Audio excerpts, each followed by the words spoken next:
Vamos a comenzar entonces con la segunda conferencia de esta mañana. Va a hablarnos Ángela Balvey. El título de su conferencia es ¿Por qué la ficción? Mi taller de escritura. Ángela Balvey es escritora y periodista, es manchega. Su contacto con las letras marca toda su trayectoria vital, primero desde la poesía y la literatura juvenil y posteriormente como articulista y novelista de títulos como Los estados carenciales, obra ganadora del Premio Nadal 2002, o Muerte entre poetas, obra finalista del Premio Planeta en 2008. A ellos podemos sumar Todas las muñecas son carnívoras, de 2006, El hombre del corazón negro, de 2011, La velocidad del mundo, de 2012, o Mientras los demás bailan, de 2014. En 2009 fue la encargada de inaugurar la 60ª edición de los cursos de verano de la Universidad de Cádiz, con la conferencia titulada ¿Por qué amo los libros? Y entiendo que este link está también entre el material del campus. Apasionada lectora, no duda en afirmar que los libros le han salvado de dos plagas, el aburrimiento y la soledad. Los dejo con Ángela, entonces. Muchas gracias. Gracias.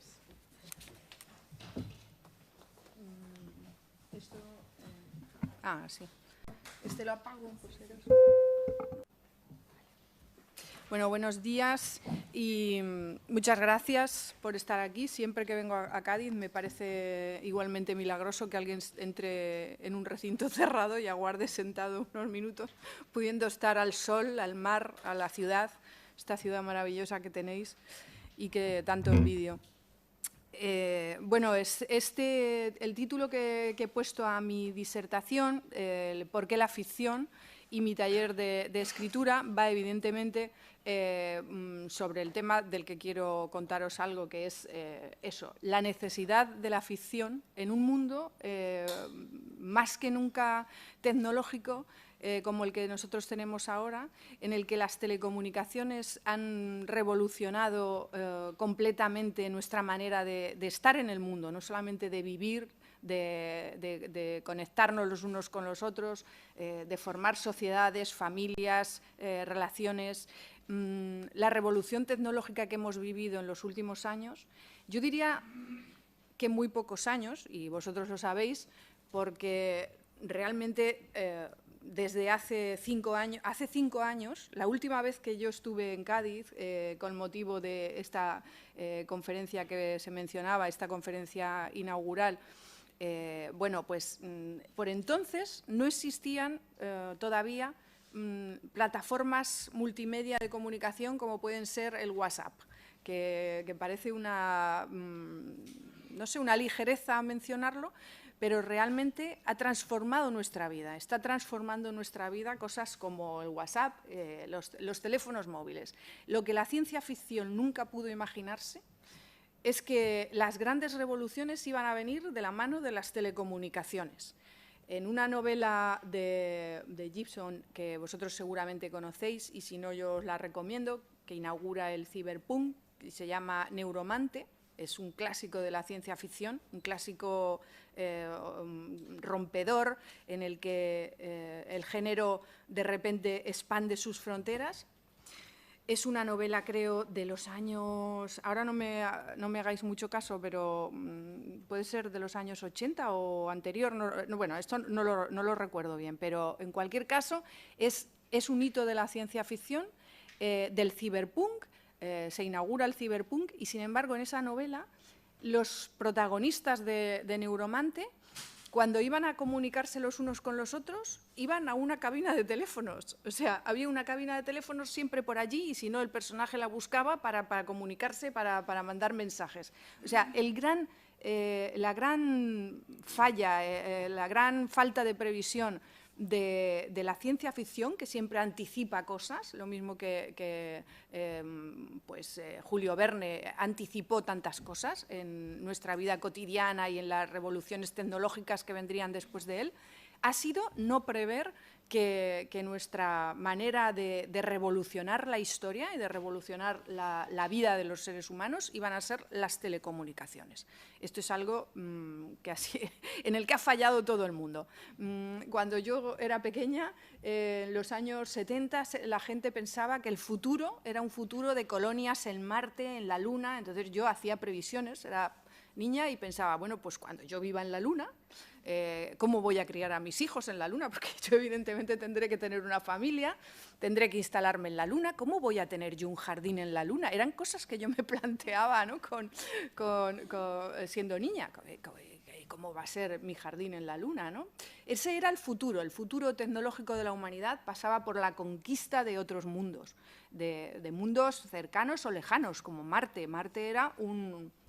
Marte, digamos, que formaba la conurbación del sistema solar, ¿no? En la que la ciudad, para mí, era la Tierra, la gran ciudad, y los que nos íbamos al extrarradio éramos los que íbamos a tener el pisito en la Luna o el jardín en la Luna, y si no, el Marte, que iba a ser todavía más barato, ¿no? Yo, pensándolo bien, tenía grandes reflejos pensando en lo de la especulación inmobiliaria que vendría después, pero no me di cuenta, ¿no? En su momento no me di cuenta, aunque ya lo anticipaba de alguna forma. Bueno, pues es verdad que no hemos sabido prever eso, de revolucionar la vida, la historia, la política, la sociología, la economía, que ha supuesto la comunicación, la telecomunicación. Esas son las grandes revoluciones tecnológicas de nuestro tiempo, son las de las telecomunicaciones. Entonces, uno se plantea ¿de qué sirve la ficción en un mundo así, ¿no? Yo me lo planteo porque yo me dedico, entre otras cosas, a escribir ficción. Y me digo, ¿de qué sirve la ficción en un mundo en el que la realidad, no me atrevo a decir la verdad, porque la verdad es otra cosa, se ha hecho casi pornográfica? Quiero decir que esta vida en la que se despieza y se desmonta cualquier acto, cualquier tipo de fenómeno, cualquier tipo de relación, hasta unos extremos casi forenses, digamos, para mí tiene todos los síntomas de una sociedad pornográfica en el sentido del desvelamiento y del descubrimiento hasta lo más insospechado, hasta sus últimas consecuencias. Entonces, en este mundo tan aplastado por la realidad, que no por la verdad, ¿qué sentido tiene la ficción? ¿Qué sentido tiene un escritor que cuenta historias, que fabula? Las historias, las fabulaciones son mentira por propia definición. Y sin embargo, pensamos que la verdad, que la verdad no tiene relato, y sin embargo lo tiene. La verdad también tiene su relato. Y ese relato tiene que ser puesto sobre el papel, en mi caso, nunca mejor dicho, y tiene que ser contada. La verdad se cuenta también a través de la mentira y, desde luego, la verdad, desde la historia del ser humano civilizado, y para mí civilizado, perdonad la presunción, es cuando escribe, cuando empieza a escribir, bueno, pues es el relato que mejor ha contado la verdad, siempre ha sido un relato de ficción. Y eso es así desde que escribimos y desde que podemos dejar constancia, desde que dejamos acta. Un notario de la realidad no siempre es alguien que hace esa certificación casi forense que decía yo de lo que ha pasado, sino que, pues, Jane Austen, por ejemplo, contaba mejor la verdad de su tiempo que probablemente los historiadores de su tiempo. Y la cosa es que ahora mismo sigue vigente ese relato de Jane antes que la de algunos historiadores o la mayoría de los historiadores de su tiempo. Con lo cual, a mí me parece que sí que es necesario esa ficción, ese ficcionar y ese contar un relato de mentiras que están hablando de la verdad, va a seguir siendo necesario mientras el ser humano siga siendo pensante, que a lo mejor no siempre lo va a ser, ¿no? Pero va a ser necesario mientras siga siendo pensante. y mientras siga teniendo criterio, mientras siga teniendo imaginación y siga teniendo por lo menos aspiración de libertad. No digo ya que sea libre, sino que tenga aspiración de libertad. Entonces, plantearse el por qué la ficción, para mí, es un ejercicio que un escritor debe hacer, sin lugar a dudas. ¿Qué hago yo en el mundo? Además, en un momento en el que esa revolución tecnológica de la que estamos hablando, esa revolución en la telecomunicación, está poniendo en cuestión su valor dentro de la sociedad y está poniendo en cuestión el valor de su producto. Bueno, no el valor, miento, sino el precio, porque en nuestros tiempos la gente tiende a confundir valor y precio y ese es un error muy básico que nunca se debe cometer, que cualquiera que tenga un poco de juicio no debe cometer. El valor y el precio no tienen nada que ver. Pero, ¿cuál es el precio del trabajo de un escritor que además escribe ficción? En un mundo en el que el relato ficticio, bueno, el relato ficcional, digamos, está devaluado. Lo vemos, por ejemplo, en la televisión. La televisión es una máquina también de relatar y de contar. Y podemos darnos cuenta cómo durante una época muy larga la ficción que salía a través del televisor, pues hablo de los culebrones, las series, las películas, las TV movies, todo esto, digamos que estuvo como de capa caída, y fue la telerrealidad la que empezó a tomar protagonismo. Los reality shows que ahora mismo viven todavía un gran momento, como podemos ver.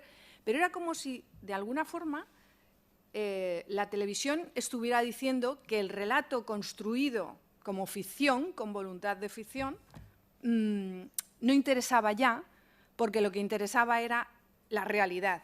Interesaba la telerrealidad, interesaba el reality show, que con su denominación ya iba indicando algo, ya iba indicando una vocación de espectáculos. Yo digo que estoy haciendo un reality show, el show es espectáculo y lo que estoy haciendo es construir un espectáculo de la realidad. Y al construir espectáculo, tú estás montando un relato. Esto diría también Guy Debord, ¿no?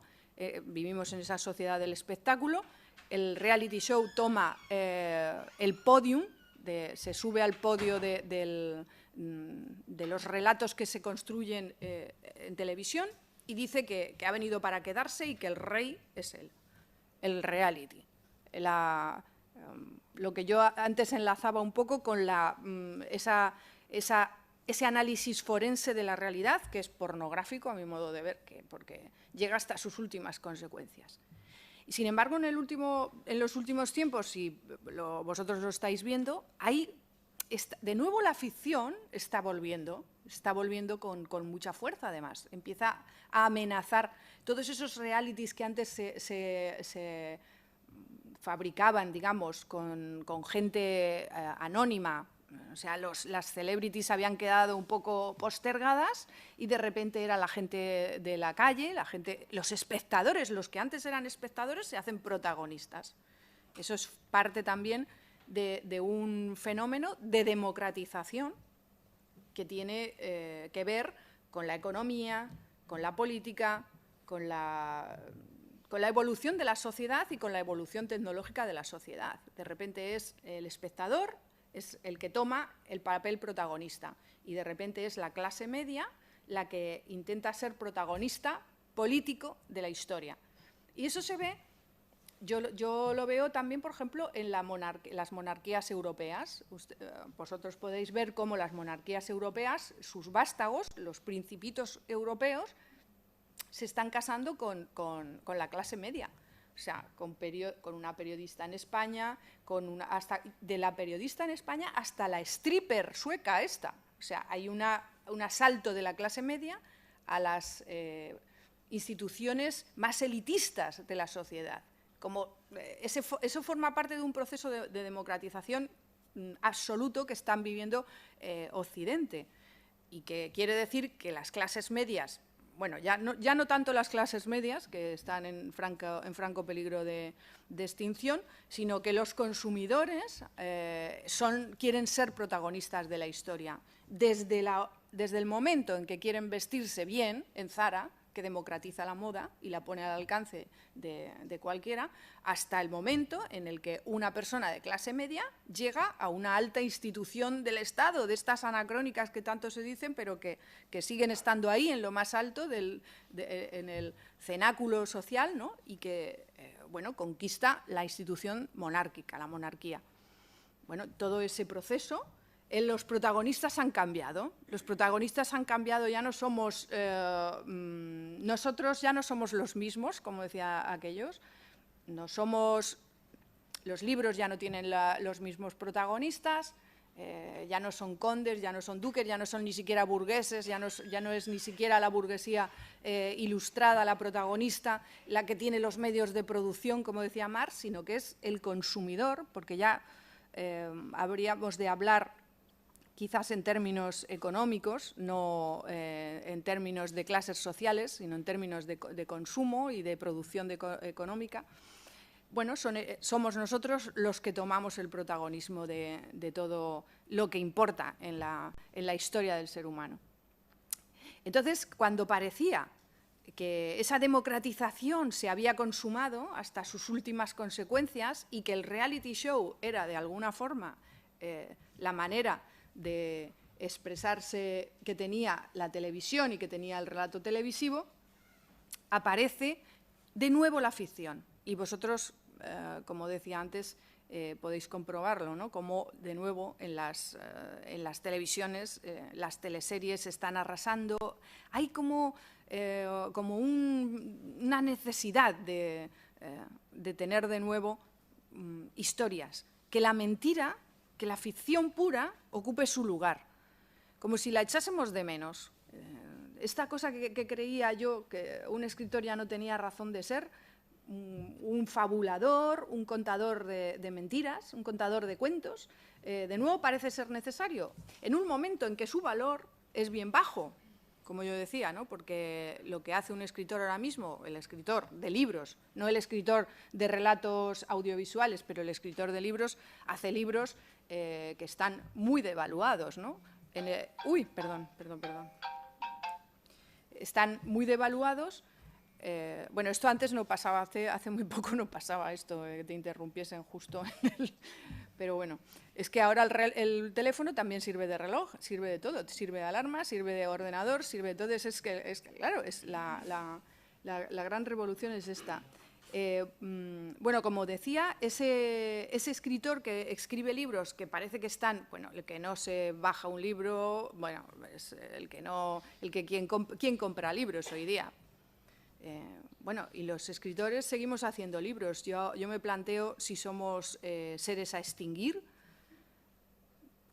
claro, porque si tú encaminas tu vida a producir cosas que no valen nada, no que no tengan, no que no tengan valor, que no cuestan nada, no tienen precio cero, pues ¿para qué sirve que lo hagas, ¿no? Te puedes dedicar a otros menesteres que por lo menos te sean remunerados. Pues yo, por ejemplo, podría dedicarme a ir por los pueblos y lo mismo que va de vendo chatarra, que a mí me despierta en el Extrarradio de Madrid todos los fines de semana, o sea, compro chatarra, el chatarrero, bueno, pues yo podría ir por los pueblos diciendo, pues le escribo a usted la historia de su vida en 50 páginas, encuadernado con piel de tafilete, señora, de tafilete, ¿no?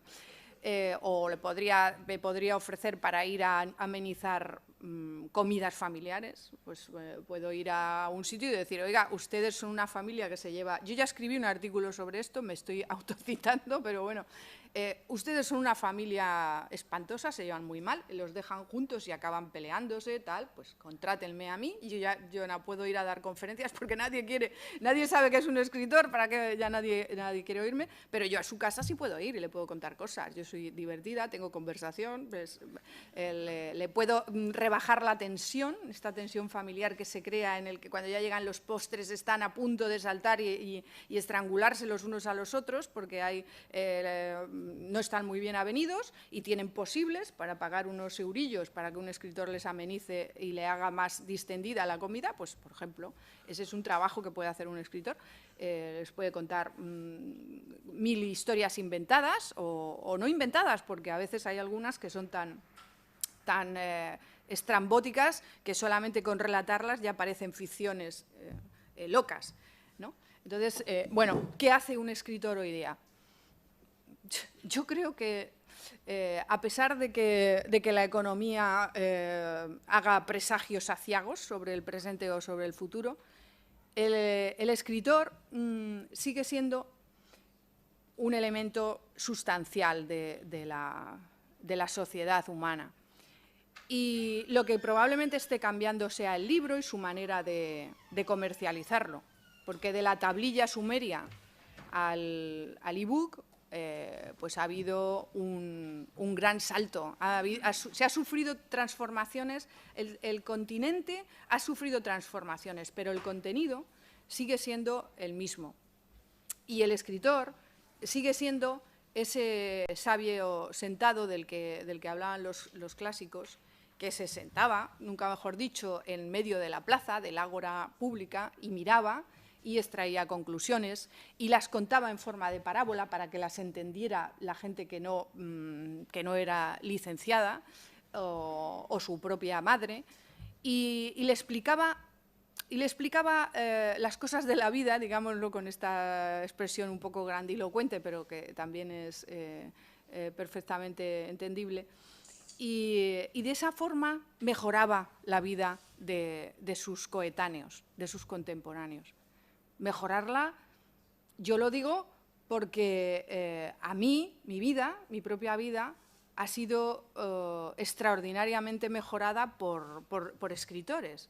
Yo siempre me defino antes como lectora que como escritora. Si alguien me quiere pedir opinión y si me quiere decir ¿usted qué es? Si alguien me preguntara, ¿usted qué es? ¿Qué es en esta vida?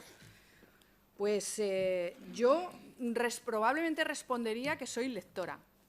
Soy lectora. Para mí ese es el gran hallazgo de mi vida. Para mí ese es el gran logro de mi vida. Haberme hecho lectora para mí supone el culmen de mis aspiraciones. A lo mejor es que era modesta y finalmente ya renuncié a tener jardines en la luna. No sé lo que sea, pero es verdad que esa es mi gran conquista, ser lectora antes que escritora. Esa es mi gran conquista, ¿no? La gran conquista de mi mente, porque con el cuerpo conquistamos pocas cosas, lo que nos es posible y lo que nos... pocas cosas, no podemos expandirnos como el universo. Bueno, algunos sí, yo tengo un primo que sí, que se está expandiendo igual, pero es porque come muchos donuts.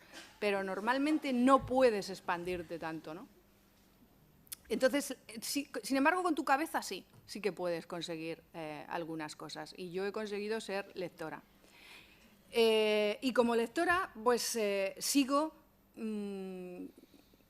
teniendo la gran aspiración, la que tienen los grandes lectores, porque soy una gran lectora, de escribir algún buen libro un día. Entonces, yo creo que la mayoría de los lectores que he conocido, que son muy lectores, muy voraces, grandes lectores, siempre han soñado con escribir algún libro un día y que sea medianamente bueno.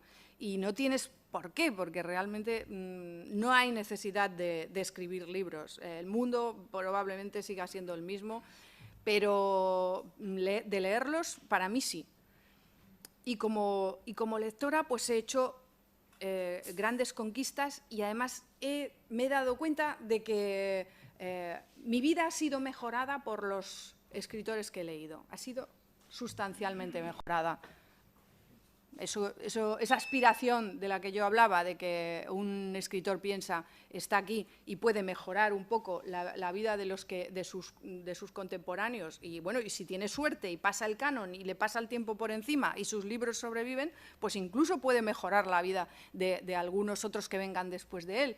Lo mismo que siguen mejorando la mía Mark Twain o Herman Melville o Cervantes o yo qué sé, tantos otros, pues ¿por qué no? Algún día alguien en su casa dentro de 200 años todavía puede coger un libro mío, no sé si en qué formato, pero al paso de barbarie que vamos probablemente ya hayamos vuelto a la tablilla sumeria y entonces esté leyéndolo allí como los picapiedra, ¿no? O sea, nada de ebook ni nada, sino que ya hayamos acabado con todos los recursos y ya estemos en la tablilla sumeria otra vez. Bueno, pues entonces a lo mejor coge la tablilla sumeria, que pesará, yo imagino, y espero que sea reciclable, y leerá uno de mis libros y se reirá o se emocionará y será feliz. Y ese rato de felicidad seguramente le hace mejor o le hace pasar el tiempo mejor, ¿no? Su tiempo sobre la tierra, que es corto y escaso. Entonces yo creo que la ficción sigue siendo perfectamente válida y va a seguir siéndolo por mucho tiempo. Por mucho tiempo. Mientras seamos seres civilizados o pongan ustedes una legión de comillas y luego civilizados y otra legión de comillas, ¿no?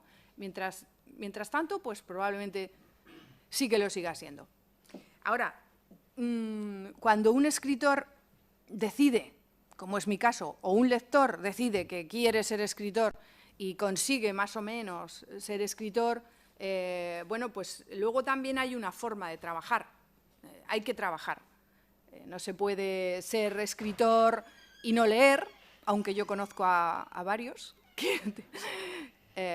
a más de los que me gustaría incluso, que son escritores y no son lectores. Yo no entiendo que se pueda escribir sin leer, lo mismo que no entiendo que se pueda ser carnicero vendiendo nueces y solamente, ¿no? O sea, no. Pero bueno, pues nuestros tiempos son raros. Bueno, pues una vez que eres escritor, tienes que escribir y, por tanto, tienes que trabajar. Y esa es un poco la parte de mi charla de la que quería hablar, pero no sé si el tiempo me va a dar para ello.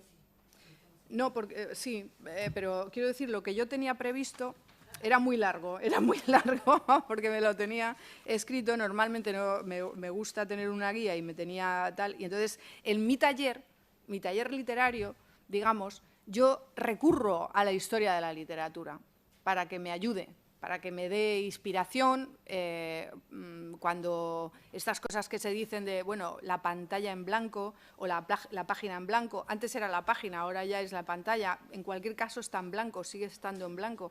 ¿Y cómo haces cuando no tienes idea sobre lo que hacer? Yo siempre digo que hay una respuesta muy sencilla a eso. Pues si no tienes idea de qué hacer, no hagas nada. O sea, ¿quieres que parece que el mundo esté ahí necesitando tu libro? Pues no, resulta que no.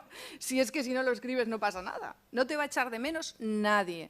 Solo tu madre, que alguna vez te dirá, oye, ¿tú no eras escritora? Pues no, libros no. Pues mira, no. Madre, no, sí, soy una gran decepción. No, libros no se me ocurre qué escribir.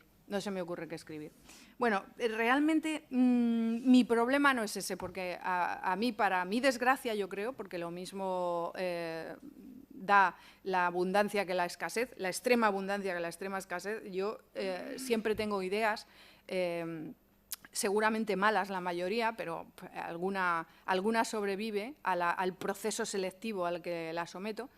Pero es que, además, yo he llegado a la conclusión de que cuando uno ya está digamos que cuando ya ha publicado algo, cuando se hace llamar escritor porque él se ha puesto en la tarjeta de visita, escritor, ¿no? O va a algún sitio y le preguntan, oye, ¿y cómo te presentamos? Escritor. Bueno, pues entonces escribes, tienes que escribir. Entonces ya no te vale solamente la denominación, ya tienes que tener recursos de oficio. O sea, esto ya no me vale que si tú eres escritor de los de tarjeta de visita no tengas oficio, ya tienes que tener oficio. Ya ahí no valen excusas. Tienes que tener unos recursos a los que puedes acudir cuando hay necesidad. Tienes que tener unos ahorros. Y el día en que te hace falta para llenar la nevera, vas y coges de los ahorros, que para eso se está ahorrando. Eso es tener oficio. Y tener oficio, pues a lo mejor son trucos. Bueno, No, yo no los quiero llamar trucos porque yo creo que son oficio. Es que cuando te has quedado sin ideas, cuando tu cerebro se ha quedado en blanco, porque no es la pantalla la que se queda en blanco, no es el papel el que se queda en blanco, es tu cerebro el que está blanco como la leche, tienes que ir a ese sitio donde te enseñan qué tienes que hacer, donde te dan las ideas. Y eso es la historia de la literatura. Quiero decir, si tú eres lector, no tienes problemas. No tienes problemas porque tienes recursos, porque has sido lector toda tu vida, porque sigues siéndolo. Y la historia de la literatura te da pautas. Tú ya no vives en la Edad Media ahora mismo, que es de donde yo empezaría un poco a tirar, ¿no? Pero puedes usar recursos de la propia Edad Media para salir del paso. Tienes que escribir un artículo y no sabes sobre qué. Bueno, pues puedes acudir al relato medieval.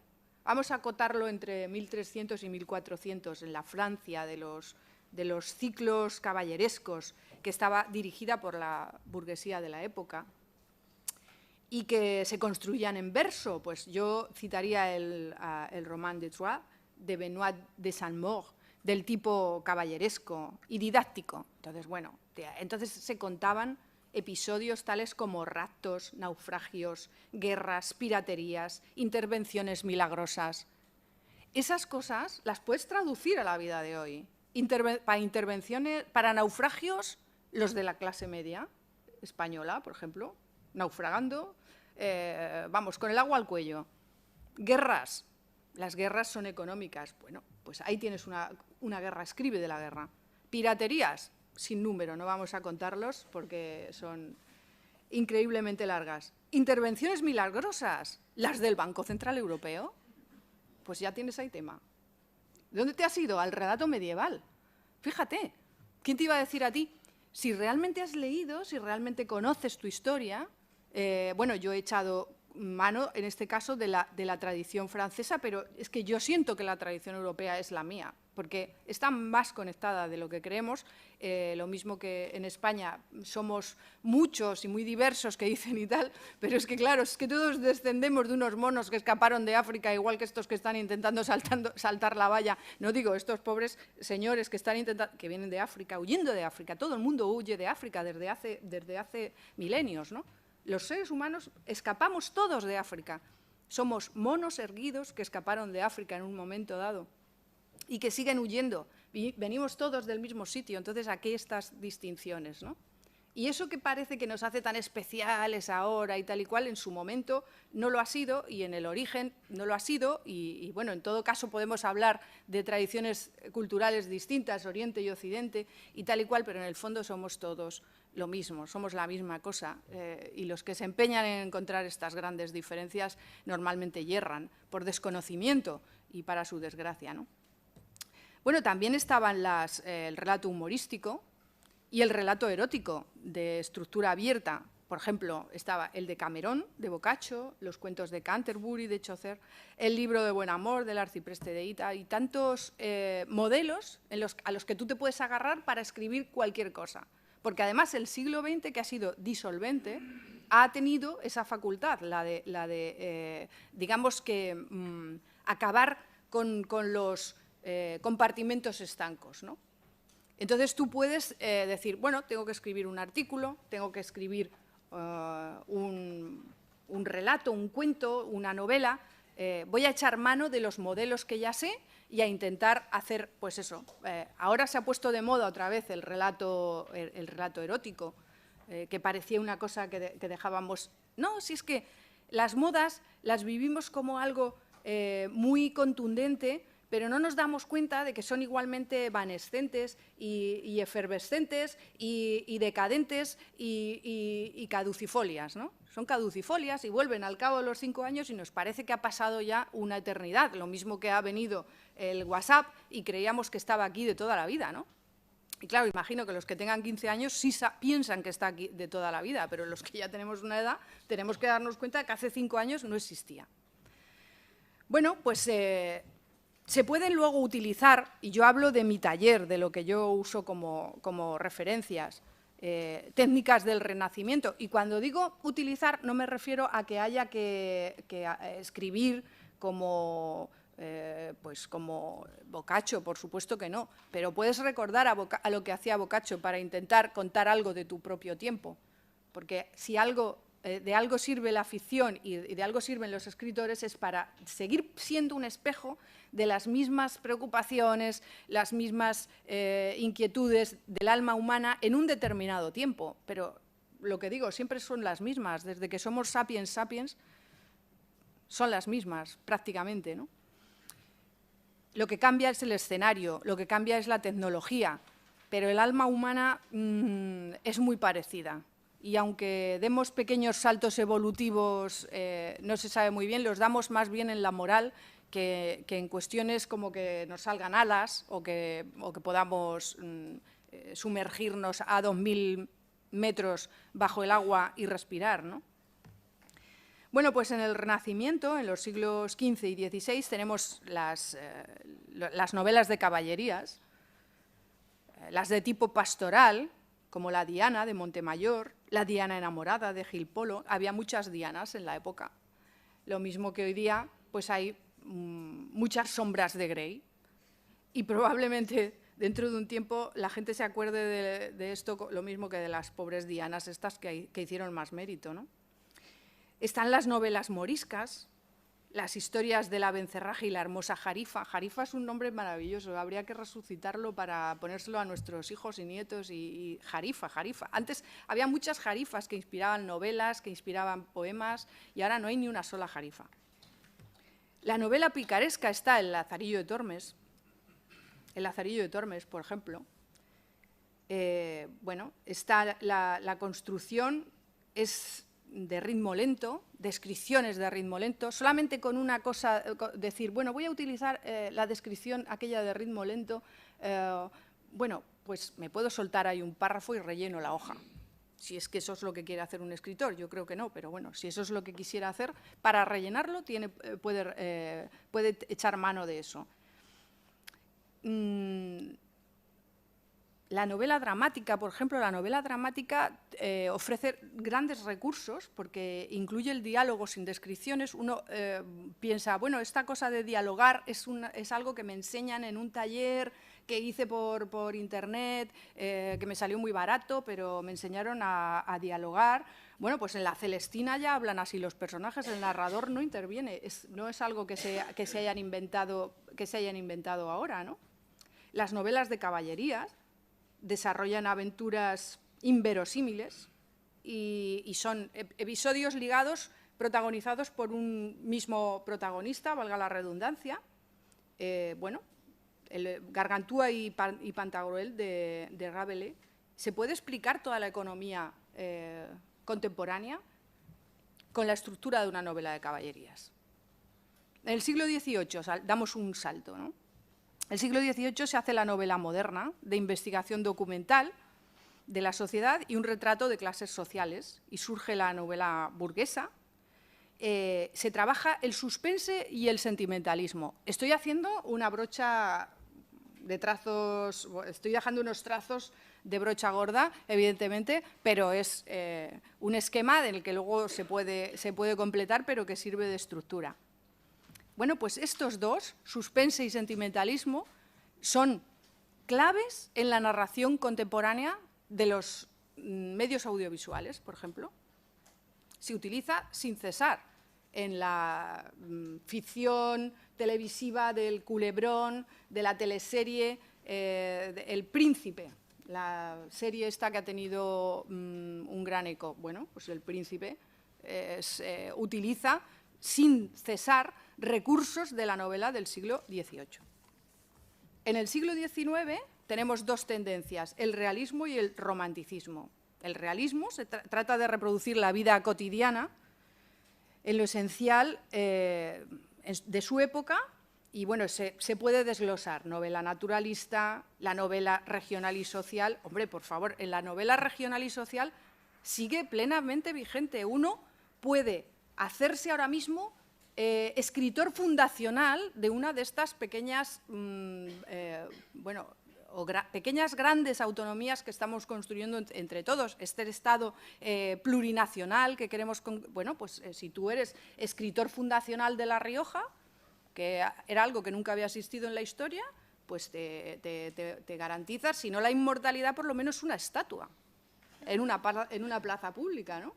Que luego hasta tus nietos incluso podrán ver hasta que llegue otro que sea mejor que tú y la tire para colocarse, le corten la cabeza y pongan la del otro, que seguramente serán parecidos, ¿no? Pero bueno, hay grandes novelas en el siglo XIX, es el siglo de la explosión de la novela, y yo reconozco que soy fan y vivamente rendida de la saga de las adúlteras, que yo le llamo, que son las Madame Bovary, Ana Karenina y La Regenta. Yo las leí cuando era adolescente y recuerdo que en cada momento... Madame Bovary es una novela más ligera porque Flaubert era un estilista muy acerado y depurado, y entonces dejaba las cosas, iba con el estilete cortando y lo dejaba en su esencia, ¿no?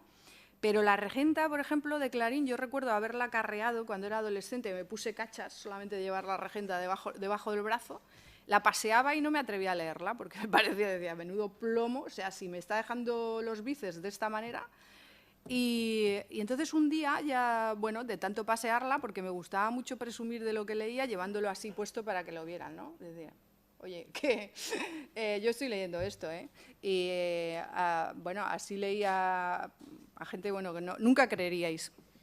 Y un día abrí La Regenta y empecé a leerlo, empecé a leer aquel tocho de 7 millones de páginas y me quedé fascinada. Me quedé nubilada, me quedé rendida, ¿no? No paré hasta que no me la acabé, me costó 3 o 4 días, pero intensivos, y me pareció increíble, me pareció un novelón increíble, ¿no? Y además simpatizo mucho con el autor, con Clarín, por motivos de biográficos. Bueno, nunca creeríais la maravilla que son y las cosas que se pueden aprender leyendo a Clarín, leyendo La Regenta, leyendo Madame Bovary o Ana Karenina. Bueno, en el siglo XX,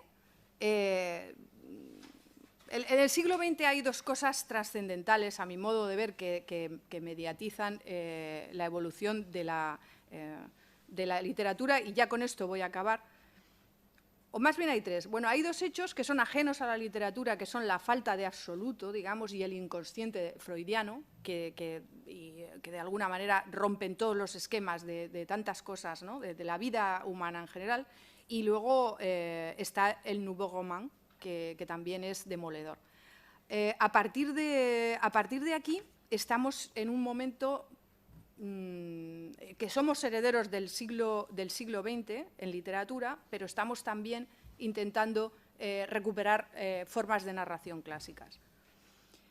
Hay otros dos hechos esenciales, que son el movimiento Oulipo, que es el del juego llegado a la literatura, y la literatura latinoamericana en lo que nos afecta a los lectores y escritores de lengua española. Yo solamente con echar mano de referencias imitadoras, en el caso de la literatura latinoamericana, por ejemplo, pues oye, voy a intentar imitar a Cortázar en un párrafo, en una página. Solo con eso ya soy capaz de tener recursos suficientes para salvar mi día de trabajo en caso de que me haya quedado en blanco. Pero bueno, voy a concluirlo porque se extendería mucho el tema y no sé si tenemos tiempo para más o para un par de preguntas o eso. Bueno, pues entonces mejor me callo porque es como mejor estoy, que diría mi madre. Muchas gracias por oírme tan atentamente. Gracias. Muchas gracias.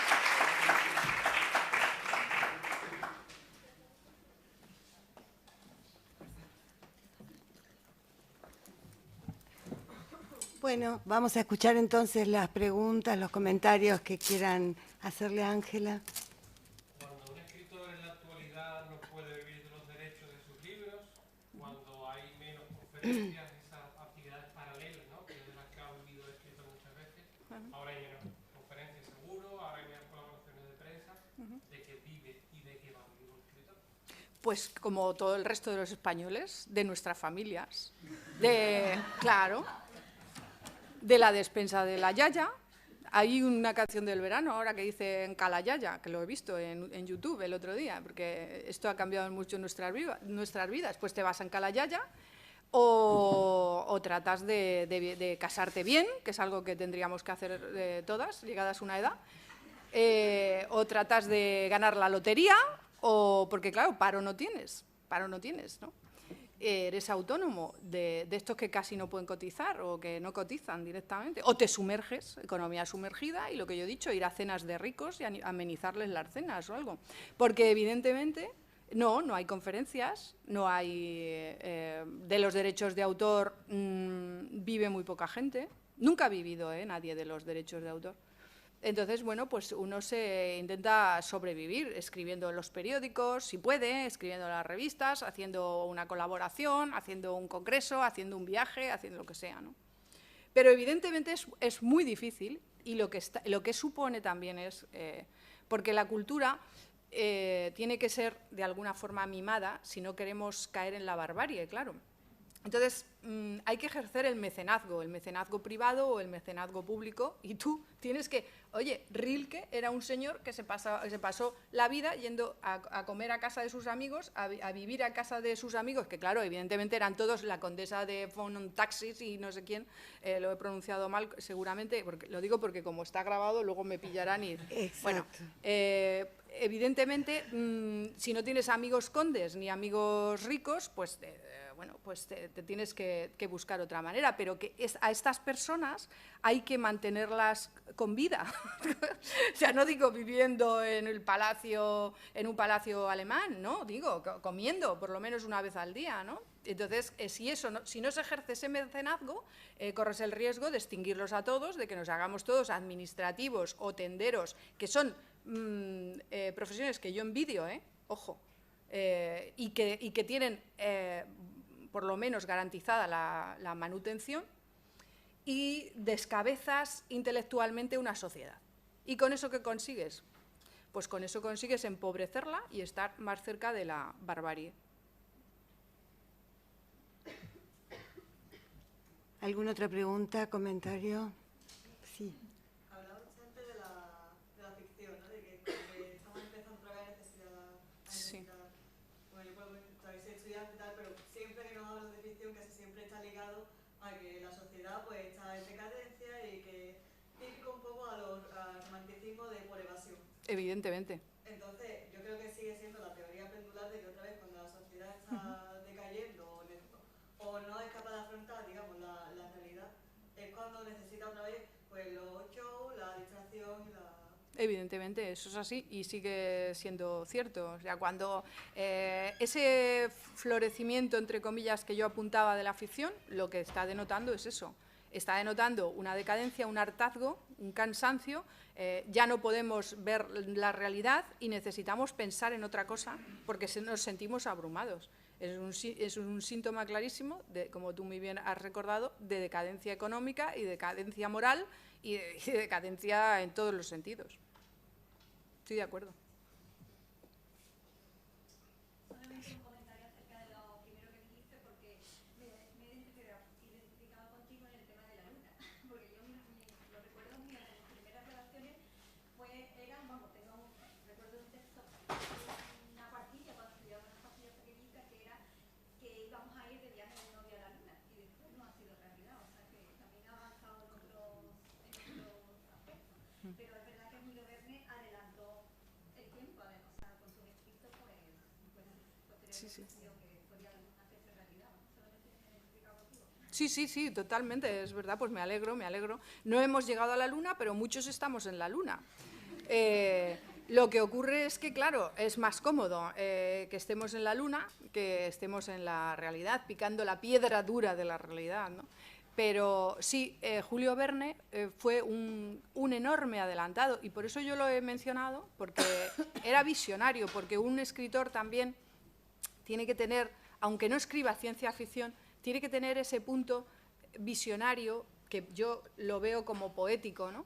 Para mí es una intuición poética de la realidad que no te haga avanzar bueno, la idea del submarino o del helicóptero, pero sí que te dé la percepción de la realidad y que eso puedas comunicárselo a tus coetáneos, ¿no? Decirles cosas que a lo mejor ellos no ven, no porque seamos mediums televisivos de estos de madrugada, no somos Sandro Rey, ¿no? Pero sí que tienes que tener esa intuición poética que te haga tener algo que comunicar.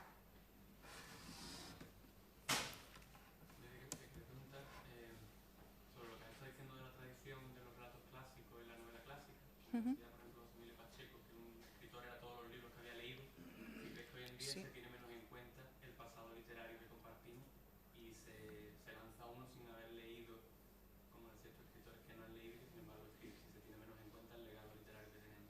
Claro que sí. Bueno, y de hecho ahí yo lo que veo, que también es una manera de salvar el libro, digamos, pero yo he visto claramente cómo el libro se ha transformado en un objeto portador de un autógrafo para famosos, por ejemplo.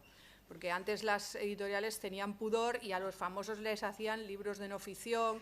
¿Cómo llevarse bien con la suegra? Las recetas de toda la vida de mi familia tan importante, ¿no? Ese tipo de cosas, pero ahora les escriben novelas, los negros. Porque el sector editorial, ojo, no es un reproche, es que el sector editorial está desesperado. Está hundido y está desesperado. Entonces buscan la manera de vender libros y de sobrevivir. Entonces es muy legítimo. Pero claro, escriben novelas para gente que vende las que firma. O sea, que todas son objetos en los que se puede estampar un autógrafo.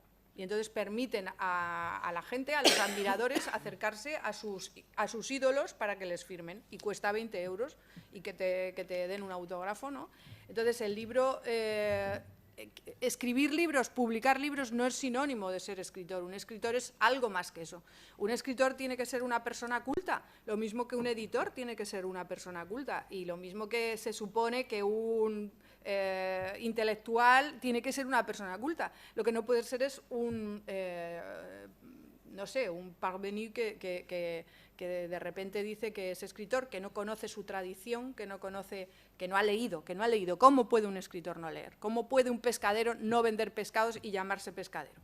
Sería la vergüenza de los pescaderos, de los gremios de pescadería, ¿no? No, yo soy pescadero pero vendo perejil y de ahí no me saca nadie. Pues oiga, usted no es pescadero, usted es un tipo que vende perejil.